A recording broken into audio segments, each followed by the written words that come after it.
देख रहे हैं अटल टीवी और मैं हूं आपके साथ श्रुति शुक्ला।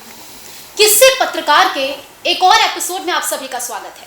जैसे कि आप सभी जानते हैं कि इस कार्यक्रम के जरिए हम आपको उन पत्रकारों से मिलाते हैं जो सत्ता से लेकर सदन तक जनता की आवाज को पहुंचाने की लगातार कोशिश करते रहते हैं।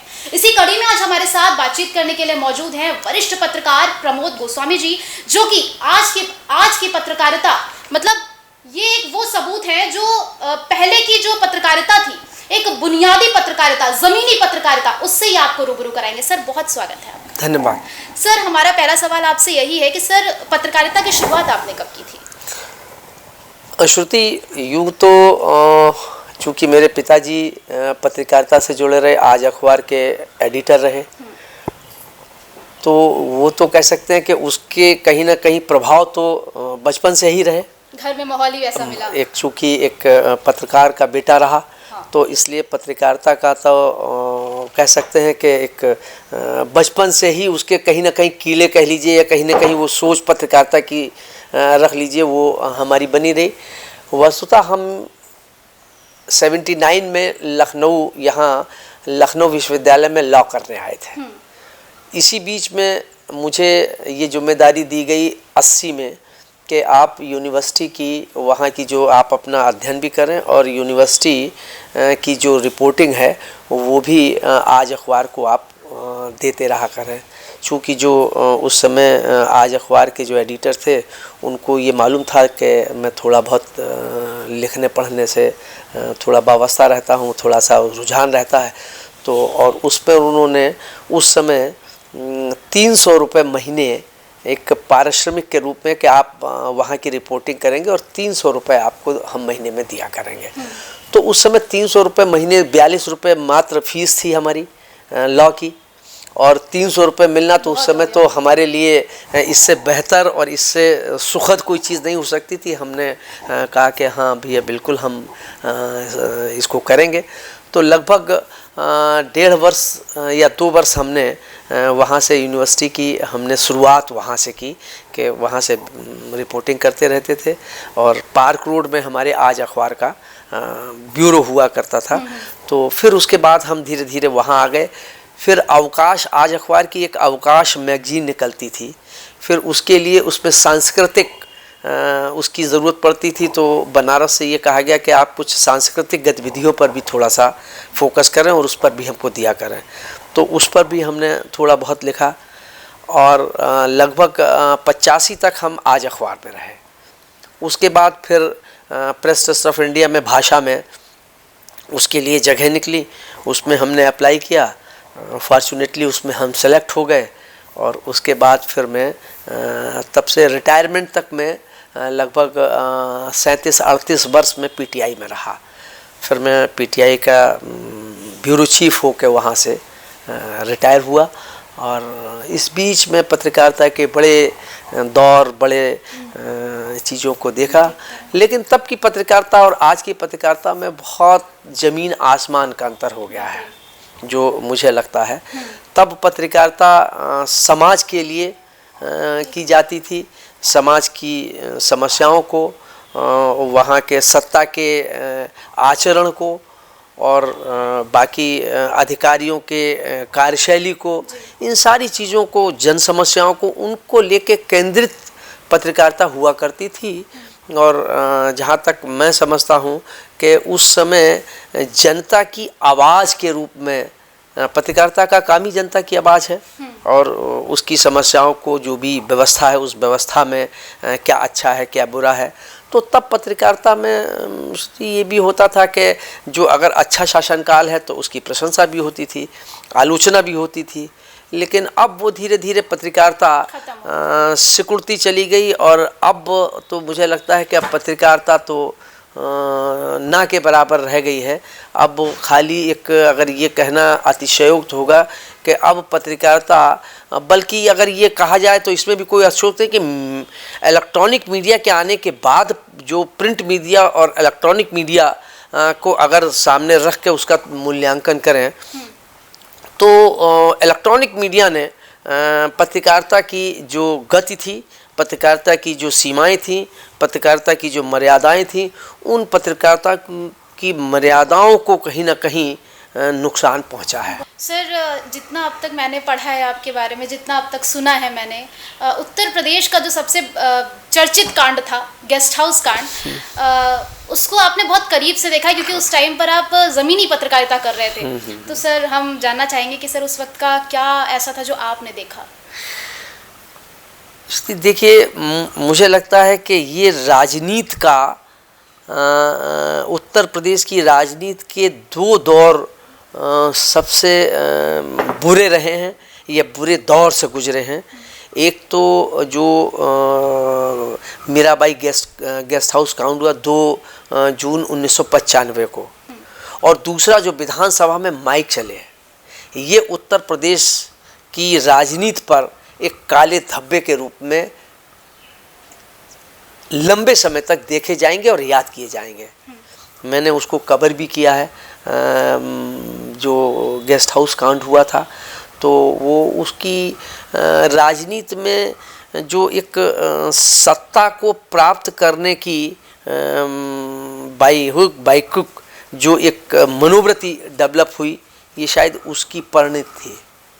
काशीराम जी का और मुलायम सिंह जी का एक समीकरण बना और वो एक बहुमत से वो चीज़ सरकार बनी और वो वहाँ सत्ता में आए।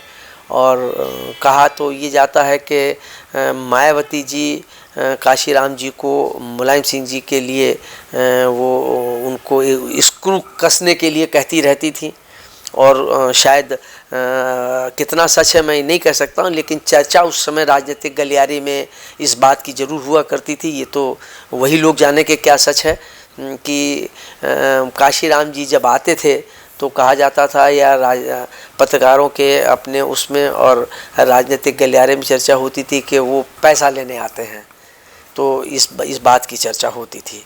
तो अब कितना सच है ये तो मैं नहीं कह सकता, ये तो देने वाला और लेने वाला जान सकता है। था क्या ऐसा सच था कि नहीं था, तो उसी को लेके कुछ मतभेद बने और कुछ चीज़ें बनी, और अंततः ये भी कहा जाता है कि मायावती के दबाव में काशीराम जी ने समर्थन मुलायम सिंह से और सरकार गिर गई थी।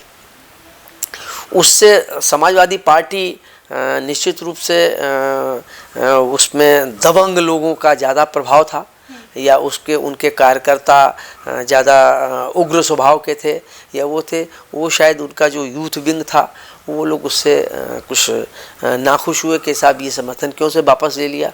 और गेस्ट हाउस कांड के कमरा नंबर 1 में मुझे याद है कि वहाँ बैठक ले रही थी अपने विधायकों का मायावती जी। इसी बीच में लगभग 150 लोग वहाँ चले गए और वहाँ जाकर उन्होंने उत्पात काटा, और उन्होंने वहाँ जाकर अशिष्टता भी भद्दी गालियाँ भी दी। उस समय मायावती जी थी, और जो विधायक थे उसमें से 2-4 विधायक तो बसपा के भाग गए, निकल गए, कुछ वहाँ बचे। तो वो, लेकिन ये भी आया था कि उनके कपड़े फाड़ दिए गए, लेकिन ऐसा कुछ नहीं था कि कपड़े फाड़े गए, लेकिन हाँ उनसे अशिष्टता की गई। और मैं तो ये कहूँगा कि शायद स्थिति ज़्यादा ख़राब हो सकती थी। उस समय भारतीय जनता पार्टी के विधायक थे ब्रह्मदत्त द्विवेदी जी, अब वो नहीं है, उनकी हत्या हो गई बाद में। तो वो अपने चूँकि उसी सामने ट्रांजिट हासिल था उसमें वो रहते थे, तो जब शोर शराबा सुना तो आया, तो उन्होंने देखा, तो उन्होंने अपनी राइफल से 2-3 फायर किए। तो वहाँ जो लोग थे उसमें थोड़ा सा लगा कि अब यहाँ स्थिति बिगड़ेगी, तो वो लोग वहाँ से भागे और वहाँ से हटे। तो शायद वो जो एक स्थिति ज़्यादा गंभीर हो जाती वो शायद ब्रह्मदत्त जी ने बचा ली थी। खैर मायावती ने भी फिर ब्रह्मदत्त जी के उन रिश्तों को बहुत ईमानदारी से और शिद्दत से निभाया। उनकी पत्नी को भी उन्होंने काफ़ी मदद की, और बराबर वो भी मंत्री रही उनकी पत्नी, बाद में विधायक भी हुई। तो उसमें हमेशा प्रत्याशी खड़ा नहीं किया उन्होंने, और उनके समर्थन में रही। तो ये सारी चीज़ें रही थी। चूँकि मैं अपने ऑफिस में PTI press trust of India में था मैं, तो मैं अपने ऑफिस में बैठा हुआ था, तभी ट्रांजिट हॉस्टल जो था वहाँ से चूँकि वहाँ कई जर्नलिस्ट भी रहते थे, उनमें से हमारे एक मित्र ने टेलीफ़ोन किया कि गोस्वामी जी यहाँ लगता है कि कुछ समाजवादी पार्टी और बसपा की मीटिंग चल रही थी, उसमें वहाँ कुछ ज़्यादा भगदड़ हो गई और मारपीट हो रही है। तो मैं स्कूटर से तुरंत रश करके आया था। मुझे याद है मैंने रिसेप्शन में वहाँ देखा तो वहाँ हमारी भीड़ लगी हुई थी और जितने कार्यकर्ता थे वो सब गाली गलौज भद्दी भद्दी गालियाँ दे रहे थे मायावती को और मतलब डेरोगेटरी शब्दों का प्रयोग कर रहे थे। तो वो इसी बीच में ब्रह्मदत्त जी ने किया तो वो मैं उसका आई विटनेस हूँ, मैंने उसको देखा कि वहाँ कैसे हुआ, फिर मैंने उसका पूरा कवरेज किया था। सर उस कवरेज के बाद क्या कोई आपको एक एप्रिसिएशन मिला हो ऑफिस में जाके, या फिर जो भी लोग आपके दोस्त मिलते हो तो पूछा हो? नहीं, उसमें तो देखिए एप्रिसिएशन का इसलिए नहीं कि वो चूँकि ऐसी घटना थी कि उसमें सारा मीडिया आ गया था और सारे लोग वहाँ पहुँच गए थे, तो सभी ने कोई एक्सक्लूसिव नहीं थी कि शायद वो मैंने ही कवरेज किया। हाँ, ये ज़रूर था कि एक एजेंसी में होने के नाते वो चीज़ सबसे पहले देश के लोगों को पहुंचाने का काम, ये मन को संतुष्टि ज़रूर है कि लोगों को इस घटनाक्रम की जानकारी देने वालों में सबसे पहले पीटीआई से फ्लैश जारी हुआ था कि यहाँ ऐसे हुआ। वो अभी भी मेरे पास वो शायद मैं देखूं तो कटिंग्स वो फ्लैश की रखी हुई हैं जो मेरे इनिशियल से गई थी और दिल्ली ने उसको वहाँ से किया था। तो एक एजेंसी में होने के नाते ये क्रेडिट तो ज़रूर ले सकता हूँ कि लखनऊ को छोड़ के देश के और प्रदेश के अन्य हिस्सों में सबसे पहले जानकारी देने वालों में एक मैं भी रहा हूँ। बहुत नुकसान पहुंचा है सर। कहा जाता है कि पत्रकारिता जो है एक समाज का आईना है, तो क्या आज का जो समय है, आज की जो पत्रकारिता लोग कर रहे हैं, क्या ये वाकई में आईना दिखा रही है? मैं यही बात मैंने श्रुति पहले कहा आपसे कि पत्रकारिता अगर आप देखें तो एक मैंने वो अगर मुझे कहने में अतिशयोक्त नहीं है कि मैंने अपने पिताजी के दौर की पत्रकारिता स्वतंत्रता के बाद की जो मैंने देखी, तो उसमें पत्रकारों को ना तो कोई वेतन था न उनका कोई वो था। वो एक जो वही पत्रकारिता में वही लोग आते थे। उसमें अगर डिस्ट्रिक्ट में चले जाएं, ज़िलों में चले जाएं तो वहाँ वकील हुआ करते थे, वहाँ के जो टीचिंग प्रोफेशन के लोग हुआ करते थे, अथवा वो जो लोग जिनका के लिखने पढ़ने से और समाज के प्रति उनकी एक सोच या उनका एक नज़रिया होता था, वो लोग पत्रकारिता में आते थे। तो वो लोग उस ईमानदारी से उस जिम्मेदारी को पत्रकारिता की निभाया करते थे। पत्रकारिता अगर आप देखें कि पत्रकारिता हमारे संविधान में कोई व्यवस्था नहीं है, तीन ही हैं, कार्यपालिका, न्यायपालिका और व्यवस्थापिका, लेकिन चौथा स्तंभ पत्रकारिता को दिया गया, ये बड़ी बात है। जबकि संविधान में उसका कहीं कोई उल्लेख नहीं है, लेकिन उसकी मान्यता चौथे स्तंभ के रूप में है। सही बात है। वो सिर्फ इसलिए थी कि ये समाज की चीज़ों को, व्यवस्थाओं को, सरकार को, शासन को, प्रॉब्लम्स को, उनको ये जनता के सामने रखते हैं और एक ये बड़ी बात होती थी, इसलिए वो चौथा स्तंभ आया। तो वो अब चीज़ें अब पत्रकारिता में अगर आप देखें तो अब कहीं भी आपको समाज से जुड़ी हुई जो विसंगतियां हैं, शासन से जुड़ी हुई जो खामियां हैं, राजनेताओं की जो भ्रष्टाचार हैं, बेईमानियां हैं, उनके जनता के प्रति जनप्रतिनिधि, अब उनका जन से कोई मतलब नहीं रह गया है, खाली सत्ता से उनका प्रतिनिधित्व करते हैं, तो उस पर जो लिखना चाहिए तरफ से भागने लगा। हाँ, तो वो जो एक स्थिति हो गई है, उसकी वजह से पत्रकारिता आज अपने जो उरूज से वो बहुत नीचे आ गई है। और अब पत्रकारों को समाज में जो एक स्थान था और वो मैंने देखा है और वो मुझे मिला भी है कि पत्रकार के रूप में जब आप जाएं तो एक सम्मान की नज़र से देखते थे और एक रिस्पेक्ट देते थे। आज पत्रकारों से मिलने में लोग कतराते हैं, बचते हैं। तो ये जो आ रही, इस पर हमें नई पीढ़ी को, पत्रकारिता से जुड़े लोगों को इस पर विचार करना चाहिए। और दूसरी एक बात और जो मेरी समझ में आती है कि जो पत्रकारिता थी वो मिशन थी, अब पूरी तरीके से वो प्रोफेशन में तब्दील हो गई है। तो इसलिए वो पत्रकारिता का जो वास्तविक स्वरूप था, मुझे लगता है कि शायद वो वास्तविक स्वरूप उसका अब नष्ट भ्रष्ट हो गया है। सर क्या लगता है कि ये जो नए बच्चे आ रहे हैं पत्रकारिता में और उनके अंदर अचानक से लगता है कि वो जैसे ही वो आए हैं संस्थान में, घुसे नहीं है, पढ़ाई जैसे ही स्टार्ट की है, फर्स्ट सेमेस्टर पहुंचे नहीं, उनको लगता है कि मैं तुरंत से एंकर बन जाऊं, तुरंत से रिपोर्टर बन जाऊं, तो उनको क्या कहना चाहते हैं? क्या ये उनके लिए सही है? किस हद तक सही है? इंटर्नशिप तक वो ढंग से नहीं करना चाहते, वो 1 महीने में ही सोचते हैं कि हम सब कुछ कर ले जाए। नहीं, देखिए, उसके लिए मैं उन बच्चों को जो नई पीढ़ी है उसको दोष कम देना चाहता हूँ। उनकी तो एक वो उनकी युवावस्था होती है, उनमें वो एक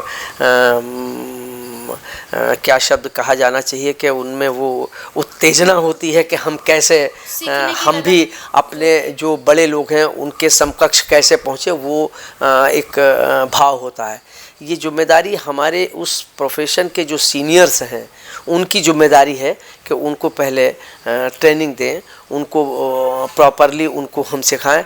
लेकिन आज स्थिति ये है कि वो आए और आने के बाद उनको तत्काल रिपोर्टिंग में भेज दिया गया। मतलब मैं 7 वर्ष जो है वो मुझे कभी ऐसा असाइनमेंट नहीं दिया गया। हमको कहीं नगर पालिका दे दी गई, कहीं हमको धरने प्रदर्शन दे दिए गए कि इनको करो। धूप में भागते थे और साइकिल थी, साइकिल से मैं उसको कवरेज करता था। और तब उसके बाद कहीं जब ये महसूस किया हमारे लेखन में, हमारी भाषा में, व्याकरण में, इन चीज़ों को वो जो हमारे ब्यूरो चीफ होते थे, जो हमारे सीनियर्स होते थे, वो उसको देखते थे, फिर वो बताते थे, समझाते थे कि नहीं ये तुमने गलत लिखा है। जैसे कि मैं आज अखबार की ही एक घटनाक्रम बताऊं कि एक हमारे साथी थे, उस समय बिल्कुल युवा थे, नए थे, पत्रकारिता में आए थे, मैं उनका नाम तो नहीं लूँगा। तो वो आलमबाग में एक रिक्शे की और ट्रक की टक्कर हो गई। तो वो वहाँ से तेज़ी में आया और उसने लिखा कि रिक्शे ने ट्रक को टक्कर मारी, उसमें 2 लोगों की मृत्यु हो गई। तो सवाल ये नहीं है, मिस्टेक हमसे भी हो सकती है और बड़ों से भी हो सकती है, किसी से भी हो सकती है। अगर वो समाचार चला जाता तो फिर उसकी उस अखबार की क्रेडिबिलिटी ख़राब होती और उस रिपोर्टर की क्रेडिबिलिटी की। इसको तो बेसिक चीज़ों की जानकारी नहीं। चैनल में भी सर एक बार ऐसे ही हुआ था कि लिखा था सीएम योगी ने जो है डेथ हुई थी वहाँ पर, तो लिखा होता सीएम योगी ने जताया सुख। हाँ। तो अब ऐसी चीजें नहीं, देखिए 2 चीज़ हैं, मैं वही बात कहना चाह रहा हूँ। ये जिम्मेदारी जो आपने ये बात कही कि इसमें क्या मतलब जो आ जाते हैं एकदम ऊपर उठना चाहते, ये जिम्मेदारी बड़ों की है। ये जिम्मेदारी उस ने जो वहाँ से बोला था तो उसको बिल्कुल नया रहा होगा, उसको इस बात का ज्ञान नहीं होगा और उसको उन्होंने फील्ड में भेज दिया। तो जब तक उसको मांजेंगे नहीं तब तक वो बर्तन साफ कैसे होगा। तो पहले पत्रकारिता में उस लड़कों को, युवा पीढ़ी को मांजना पड़ेगा, उनको सारी चीज़ों को तथ्यों से उसको दौड़ाना पड़ेगा। जब वो हो जाएगा तब फिर वो गलती नहीं करेगा। लेकिन उसने गलती की तो तत्काल जो सीनियर थे और उन्होंने बड़ा मजाक बनाया और उसकी बड़ी हंसी हुई और उसको ये बताया कि ये तुम पत्रकारिता नहीं कर सकते, तुम जाओ, कल से नहीं आओगे, और उसको निकाल दिया। मतलब ये एक सख्ती का सिर्फ ये थी। ये चूक भी हो सकती है लिखने में, लेकिन उस पर ये चूँकि उसकी दूसरी या तीसरी गलती थी तो तिबारा इस गलती पर उसको आज अखबार से निकाल दिया गया ताकि दोबारा ना रिपीट। नहीं, ताकि वो सवाल ये है कि आज अखबार से भले ही उस समय उसको बुरा लगा होगा कि हमारी इस गलती पे हमको नौकरी से निकाल दिया गया, लेकिन वो पत्रकारिता इतनी जिम्मेदारी क्या है, इतनी गरिमापूर्ण है, उसकी जरा सी बात अगर कहीं गलत हो जाएगी तो पूरे एक परसेप्शन बनेगा, समाज में क्या संदेश जाएगा। तो ये बात खाली छोटी सी नहीं है। आज जो युवा पीढ़ी है वो सीखना नहीं चाहती है और जो सीनियर्स हैं वो सिखाना भी नहीं चाहते हैं कि वो अगर सिखाना चाहें तो वो सिखा भी नहीं रहे हैं। और जो युवा पीढ़ी है वो सीखना भी नहीं चाहती है, वो तत्काल चाहती है कि जो ही आपने ट्रेनिंग पूरी करी वो चाहती है हमको माइक मिलकर हमको मुख्यमंत्री को कवर करने के लिए दे दिया जाए या हमको सचिवालय प्रशासन कवर करने के लिए दे दिया जाए। वो ये नहीं सोचती है या हमको पहले सीखें तब हम वहाँ पहुँचेंगे। ये विडंबना है पत्रकारिता की। शायद उसी की वजह से आज पत्रकारिता का जो क्षरण होता जा रहा है या पत्रकारिता की गरिमा कम होती जा रही है। सर अभी तक आपको इतने सम्मान मिले हैं। जब मैं आई हूँ यहाँ पर आपके घर पर तो मैंने देखा कि लाइन से आपके जो है शील्ड्स रखी हुई हैं, लाइन से ट्रॉफीज़ रखी हुई हैं। तो सर क्या कभी सोचा था आपने कि इतना सम्मान जो है आपको इस पत्रकारिता के क्षेत्र में, क्योंकि जब नया नया इंसान आता है पत्रकारिता में तो शायद उसको नहीं इतनी उम्मीदें होती हैं, क्योंकि ख्वाहिश तो तमाम होती है लेकिन सक्सेस नहीं मिल पाता है। तो सर कितना अच्छा लगता है। नहीं, वो तो कोई भी हो, वो आपको सम्मान मिलेगा तो आपको भी प्रसन्नता होगी, लेकिन उसके लिए बहुत संघर्ष, उसके लिए बहुत मेहनत करनी पड़ती है और तब आपको इन चीज़ों को प्राप्त होता है। तो उसमें कहीं ना कहीं मैंने बहुत संघर्ष भी किया और उसके लिए मैंने सीखने की भी कोशिश की। मैंने बड़ों का रिस्पेक्ट भी की कि जो मेरे सीनियर्स हैं, मैं कभी भी, अब आज आप देख लीजिए, मैं खाली एक दौर वो भी था हमारे समय का कि जब हमारा 86 में हमारा एक्रेडिटेशन हुआ था, राज्य मुख्यालय पर मान्यता हमारी हुई थी, तो हमारे लिए बड़ी एक मतलब इतना अच्छा लगा कि जैसे कि मैं स्थापित जर्नलिस्ट होने जा रहा हूँ। एक बड़ा उत्साह, बहुत अच्छा लगा जब हमारे ब्यूरो चीफ ने लिख के भेजा कि इनको मान्यता दी जाए, तो वो मेरी खुशी का बड़ा अच्छा पल था। उसके बाद जब एनएक्सी में वहाँ कवरेज करने जो हमारे बड़े सब सीनियर लोग थे, जो जिनकी अपनी एक प्रतिष्ठा थी, जिनकी लिखने का एक महत्व था, जिनका कि सत्ता में, शासन में, समाज में उनका एक स्थान था, तो मैं तो एक बहुत छोटा सा था। तो चूँकि ये मेरी भी थी एक इच्छा कि नहीं, आज ये लोग ऐसा नहीं है कि ये आज इन्होंने ज्वाइन किया और आज ये शिखर पर पहुंच गए। इन लोगों ने भी बहुत मेहनत की, इनसे हम क्या चीज़ सीख सकते हैं। तो जब अगर किसी में सीखने की जिज्ञासा नहीं होगी तो वो पत्रकार कहला सकता है, अच्छा खिलाड़ी कहला सकता है, लेकिन वो अच्छा खिलाड़ी होता नहीं है या अच्छा पत्रकार बन नहीं पाता। ये तब तक संभव नहीं है कि जब तक आप में ये क्यूरोसिटी नहीं होगी और जब तक आप में ये बात नहीं होगी कि हम अभी हमारे पास ज्ञान नहीं, हम जितना अर्जित करें। और पत्रकारिता या शिक्षण क्षेत्र तो वो है कि जितना आप ज्ञान ले लेंगे तो भी वो अधूरा होगा, आप परिपक्व तो हो ही नहीं सकते हैं। तो वो जो आज की पीढ़ी में, मैं आज की पीढ़ी के युवा पत्रकारों से सिर्फ यही एक बात कहना चाहूँगा कि वो आने के बाद पत्रकारिता में अपने सीनियर्स से, अपने लोगों का आदर करना सीखें, क्योंकि जब आप आदर करेंगे तभी वो आपको कोई चीज़ देना चाहेगा। आप किसी को निरादर करके किसी से कोई चीज़ ले नहीं सकते हैं, तो वो आपको देना पड़ेगा, तो फिर वो आपको कुछ ना कुछ टिप्स देगा आपकी गलतियों को। और जब आपको गलती पर अगर कोई आपको इंगित करे तो आज के युवा पीढ़ी उस पर समझते हैं अरे ये हमको बता रहे हैं कि ये होगा, यही सही है। तो वो जो मानसिकता बदली है उसको बदलाव लाना पड़ेगा और पत्रकारिता की खोई गरिमा को लाने की बहुत ज़रूरत है। मुझे लगता है कि लोकतांत्रिक व्यवस्था में मतलब तीनों व्यवस्थाएं तो अपनी जगह पर रहीं, कार्यपालिका, न्यायपालिका और विधायिका, लेकिन उसके साथ साथ इन तीनों स्तंभों को अगर कोई आईना दिखा सकता है तो वो चौथा स्तंभ है पत्रकारिता। जब चौथा स्तंभ ही कमज़ोर हो जाएगा तो ये निरंकुश हो जाएंगे और लोकतंत्र कमज़ोर हो जाएगा। लोकतंत्र के लिए ज़रूरी है, अगर मजबूत लोकतंत्र चाहिए तो उसके लिए ज़रूरी है कि देश का चौथा स्तंभ सबसे ज़्यादा मजबूत हो। सर, मेरा एक आखिरी सवाल आपसे और है कि सर, पत्रकारिता के इस लंबे सफ़र में आपको कितनी चुनौतियों का सामना अब तक करना पड़ा है? क्या ऐसा कभी हुआ कि आप फील्ड में कभी कोई कवरेज करने गए हो तो आपको कई दबाव पड़ा हो किसी चीज़ का कि इस खबर को नहीं चलाना है, इस खबर को रोक दो, या ऐसा हो जाएगा वैसा हो जाएगा, तमाम तरीके की बातें होती हैं? नहीं, देखिए, एक ये इसको मैं अपना सौभाग्य मान लूँ कि एक मैं प्रेस ट्रस्ट ऑफ इंडिया में पीटीआई जो अंतर्राष्ट्रीय देश की सबसे बड़ी समाचार संवाद समिति है उसका हिस्सा रहा। तो अखबारों में तो इस दबाव के एक प्रसंग बनते रहते हैं, लेकिन एजेंसी में सामान्यतः चूँकि एजेंसी की वर्किंग, उसकी रिपोर्टिंग बिल्कुल डिफरेंट होती है। वहाँ जो फैक्ट्स हैं, फैक्ट्स के ऊपर खाली होती है, उसमें अपने कोई विचारों को हम शामिल नहीं करते हैं। जो तथ्य होते हैं उन तथ्य परक रिपोर्टिंग होती है, तो इसलिए कोई बहुत दबाव तो कभी नहीं रहा। लेकिन अपरोक्ष रूप से राजनीतिक दलों के लोगों की पीटीआई की होने की वजह से उसकी इम्पोर्टेंस ज़्यादा रहती थी और वो लोग ये चाहते थे कि वो हमारे पक्ष में रिपोर्टिंग हो या हमारे पक्ष में हो। और मुझे याद है कि 2014 में जब ये इलेक्शन हो रहा था तो आज इस समय देश के गृह मंत्री और देश के दो जो सबसे बड़े स्तंभ हैं, प्रधानमंत्री जी और अमित शाह जी, तो अमित शाह जी मेरे दफ्तर आए थे और वहाँ आके, लेकिन तब एक मर्यादाएं थी। उन्होंने भी जो आए थे 14 में, अमित शाह साहब मेरे दफ्तर आए, वहाँ उन्होंने अपनी बातों को रखा कि हम ये चाहते हैं कि जो सही रिपोर्टिंग हो ये अमित शाह साहब, और उस समय जो बाद में राष्ट्रपति हुए कोविंद साहब, वो भी उनके साथ आए थे हमारे दफ्तर में।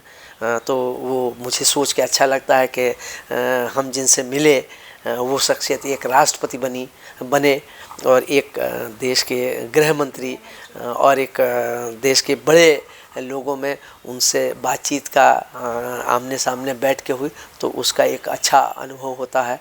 लेकिन उन लोगों ने भी कभी, अमित शाह साहब ने भी आए, उनसे बातचीत हुई, उन्होंने भी कोई दबाव नहीं डाला कि आप हमारे लिए ये रिपोर्टिंग करें या भारतीय जनता पार्टी के पक्ष में करें।